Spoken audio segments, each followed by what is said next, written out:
Yes, how are we doing? We're back on the 67 Hail Hail channel, looking back on the Livingston game. As always, I am Hamish Carton, and as always, almost always, he is John McGinley. John, how are you?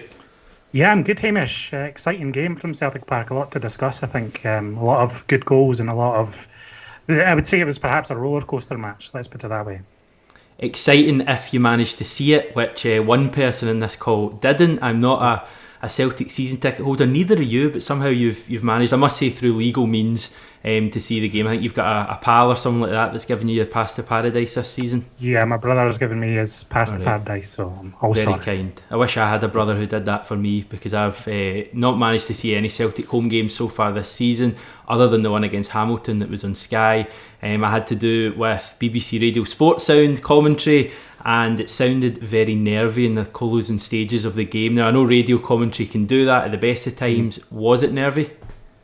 It was a little bit nervy. I mean, first and foremost, I thought it was an enjoyable game to watch. I think Livingston gave it a good go. Obviously, them going ahead in the match, I think, opened it up a lot more. Celtic showed a lot more urgency than they were up to that point.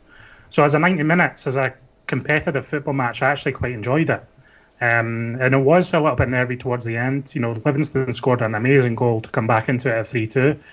But I thought the balance of play across the whole game, and there's no doubt in my mind that we really deserved to win. I thought Celtic were pretty good today. I thought we were a lot better going forward than we have been in recent games.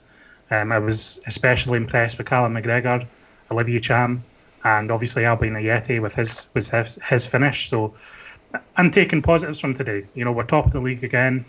A couple of weeks ago, or a few weeks ago, we might have been worried about being in this position. But there's a lot to worry about at Celtic right now. But sometimes, some days, you just got to take the positives, and I feel like today was perhaps one of those days. Yeah, another narrow victory. You mentioned that Livingston goal, the one that brought it to 3-2. Julian Serrano, the guy's name. I think it was his debut for the club. He's on loan from AS Monaco.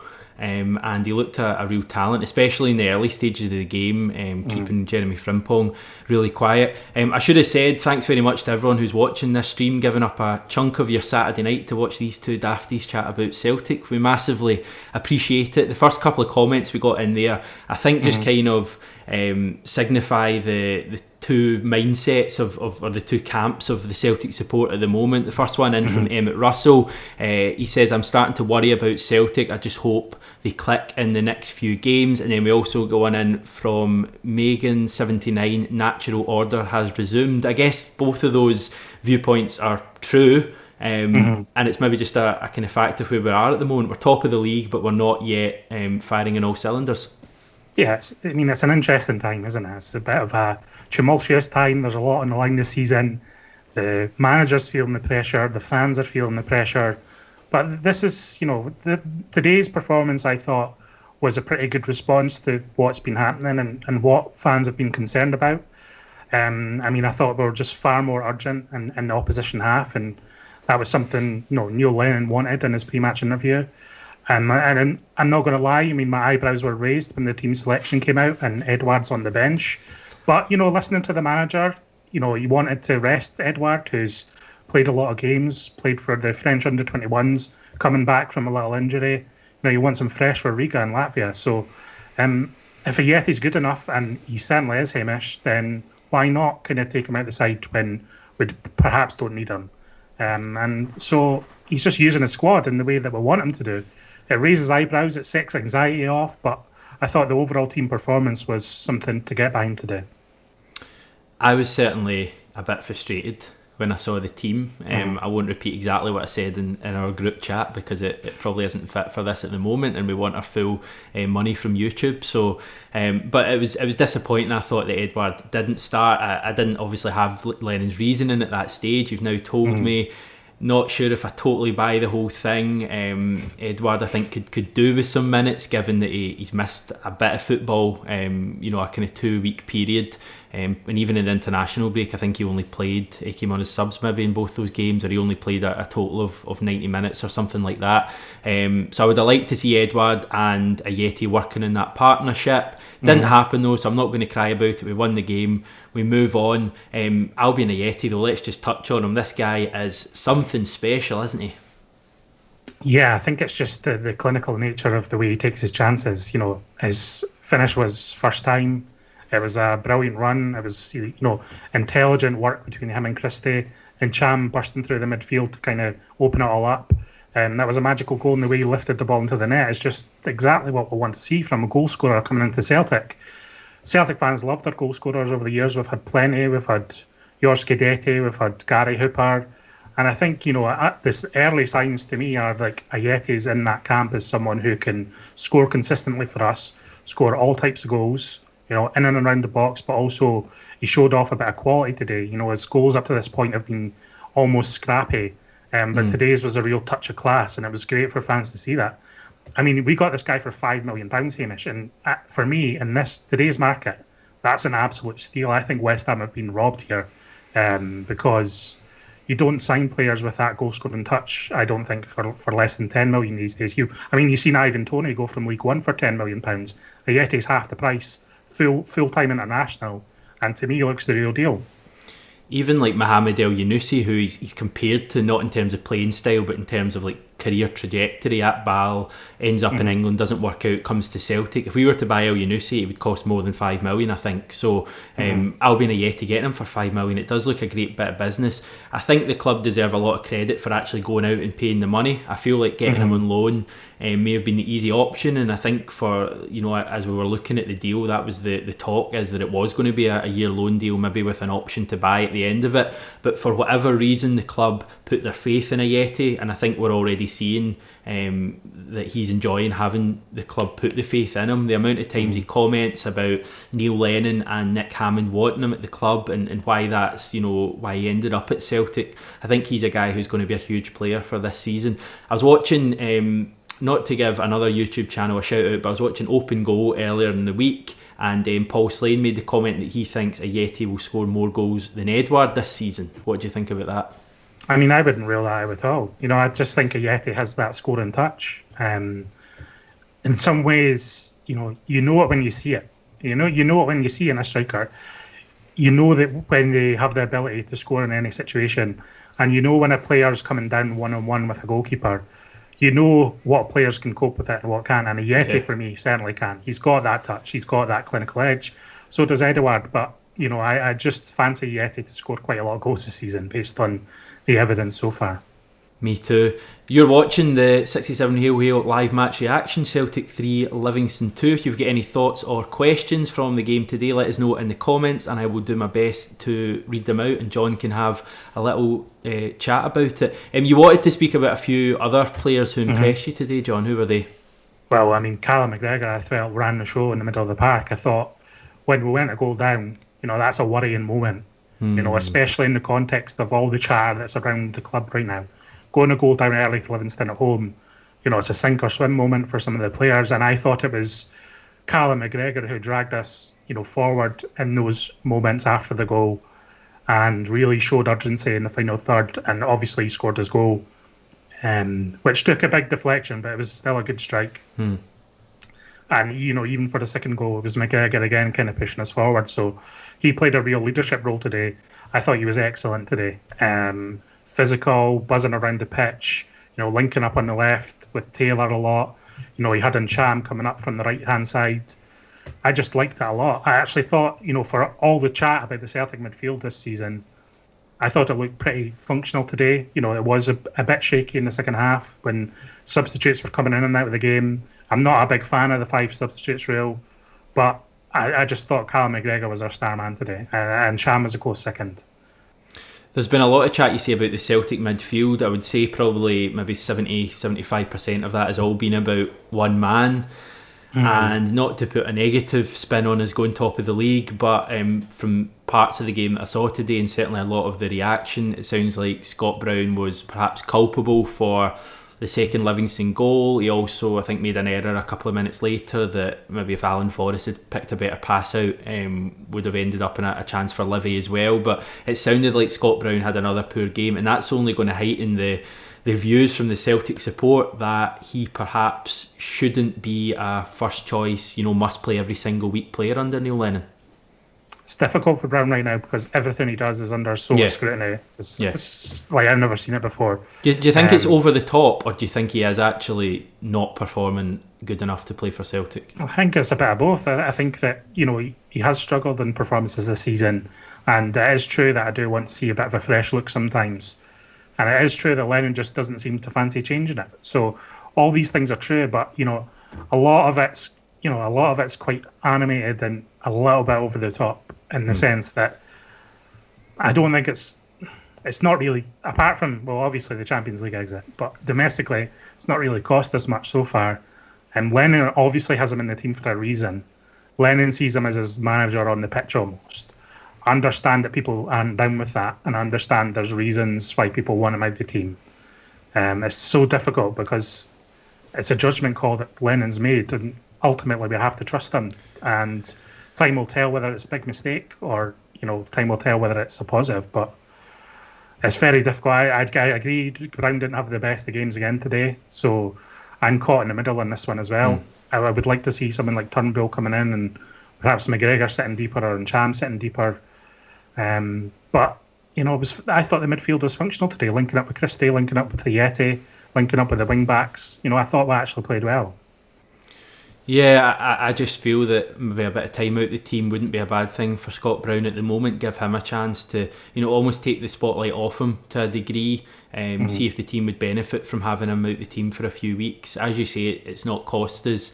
But the key word there was yet, and I fear that going into, you know, Hibs at Parkhead, even next week in Riga, a game, by the way, that I think will be a lot tougher than a lot of people think, and obviously the big one on the 17th of October. I've got fears at the moment with Scott Brown in that team. I know that he's a slow starter pretty much every season he's played for the club, and I know that this season is even more strange just with the whole nature of how the last kind of 6 months have been for Celtic. But I just want to see someone else in midfield partnering McGregor. I'd love to see McGregor and Cham and like Christie in front of him, or Turnbull in front of him, or, you know, a kind of different variation of that trio. Because for me, Scott Brown's not doing anything. I get the whole thing about leadership, but I mean, and I know he's only new in the club, but if you've got leadership at the back and someone like, you know, Shane Duffy, I don't think you're missing Scott Brown as much as you were before. I get all the off-field things that he adds, but for me, football is played on the pitch, and what he's actually doing in possession and in general in a game is lacking at the moment. And I hate to say that because I love Scott Brown, and for the record, I think he'll come good this season, but I don't think playing him every 4 days, you know, 90 minutes he played again today, the whole game, and he was probably the worst of our midfielders. I don't see what benefit that's given the team playing him non-stop. A few questions in. There's one that was on the screen a wee second ago. Scott Wallace, it's clear we're not firing on all cylinders at the moment, but I think once Lenny gets a lineup he's happy with, things will settle down. Just hope it doesn't take too long. That's probably a assertion that you agree with, John? Yeah, I think I would like to see a lot bit more consistency in the team selection. But again, you know, Lennon had his reasons for changing the team today. We're still in the early stages of the season. It's not that I don't think he knows his best 11. It's that I think he's still trying to get everyone up to the same level in terms of fitness and application. And he does have Riga on the mind, and it's a big game on Thursday night. And you know, we can't go out of Europe. It's as simple as that. You know, a lot of fans will say they don't care about Europe this season, but for me, that's nonsense. Like we can't go out of Europe. It's just unthinkable. The club budget to be in the Europa League, so it's not something, you know, this is supposed to be our safety net, so we need to take it seriously, and I think he has done that with his selection today. I think he has rested people, and, you know, Julien's injured, has a back strain.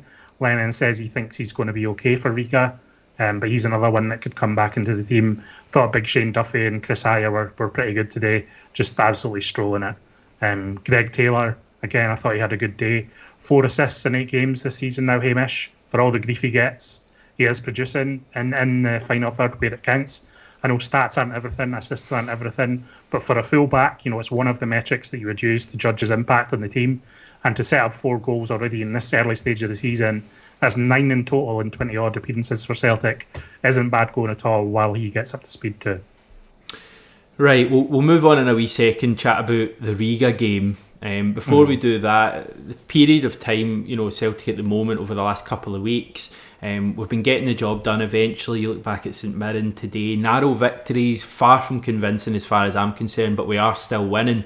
There's two schools of thought. One is that everything's about to go wrong and this is just a ticking time bomb under Neil Lennon, and the other one is that this is going to click with this team at some stage over the next few games and we're going to start battering teams. We're going to beat Hibs, we're going to beat Rangers, we're going to be X amount of points clear by Christmas or whatever.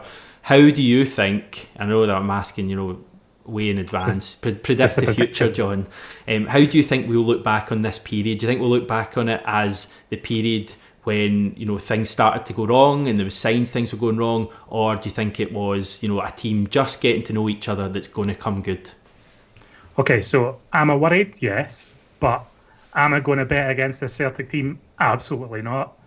If you're asking me to weigh up an option between complete collapse or pushing on to history, I'm obviously going to choose the option that is pushing on, because the Celtic side have just done it time and again. I understand people's concerns. I'm not waving them away.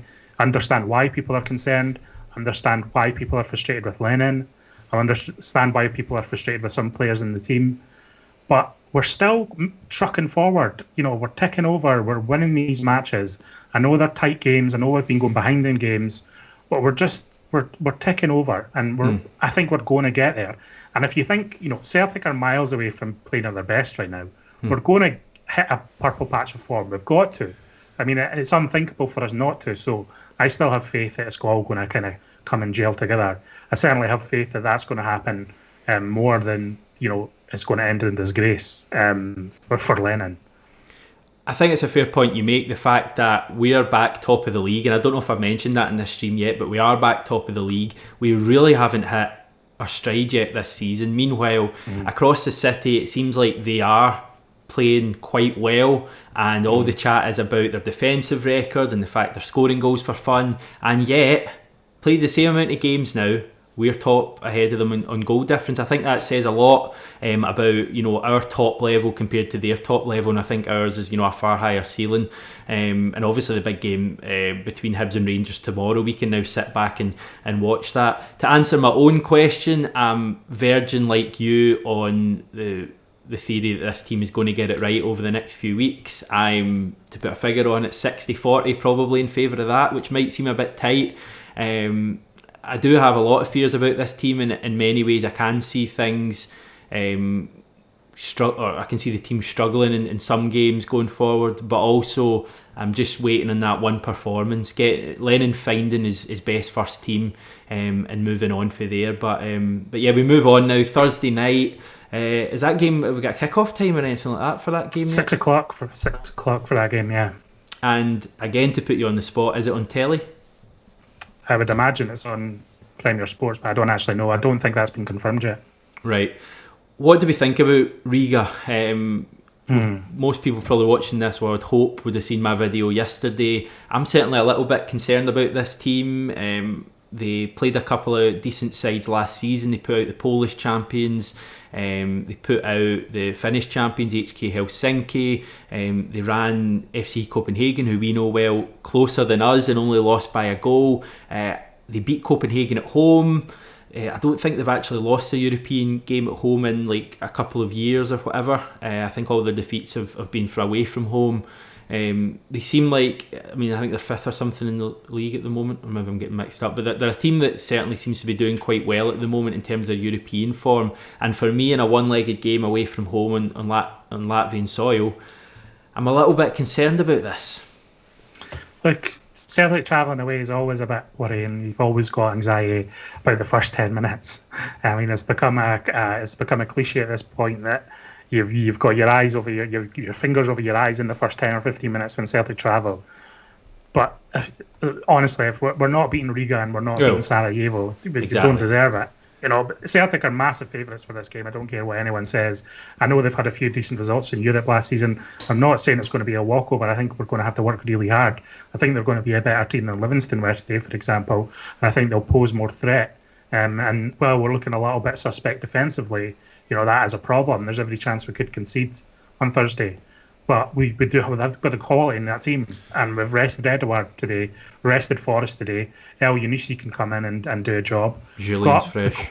Yeah, Julian should hopefully be back into the team. Got big Shane Duffy. I mean, we've got proper players here that should be bodying this team. Like, let's be honest. Like, it's hard to not sound arrogant, but that's the situation. But it could well be that Riga are a tougher test than Sarajevo, for example. And I think that Riga's results in Europe are nothing to be discounted. You listed them there, and it's a fairly impressive record for a team at this qualifying stage of the Europa League. So, yeah, I think we'll get past it, though, and I was happy to get a fairly decent draw in the playoff round because I was a bit worried about that. There were some horror draws. I mean, we could have been away to Red Star Belgrade and all these other teams. So I'm actually quite confident that we're going to make the groups of the Europa League. But 2 away ties, I mean, it is difficult.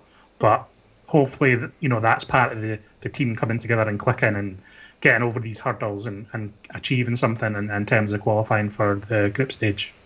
You hit the nail on the head there for me when you said if we can't beat the champions of Latvia and then either the champions of Bosnia or Montenegro to qualify, then we don't deserve to be there. The only worry for me is I said the exact same about the Champions League. If we can't beat Ferencvaros, we don't deserve to be there, and look how that one turned out. So I'm concerned about that, but I'm sure we'll have far more build-up to the game on Thursday on the channel. On that topic, I think that's us done, John. We massively appreciate everyone watching this video, giving a wee chunk of your Saturday night. Have a lovely weekend, whatever's left of it. We're back Monday with Jackie McNamara, I believe. Yes, we are, yeah. Got Jackie back on the channel to chat through everything Celtic. Great stuff. John, thanks very much for joining me. Cheers. And thanks very much everyone for watching this video. As I say, we'll be back on Monday with Jackie McNamara. Until next time, take care and hail hail.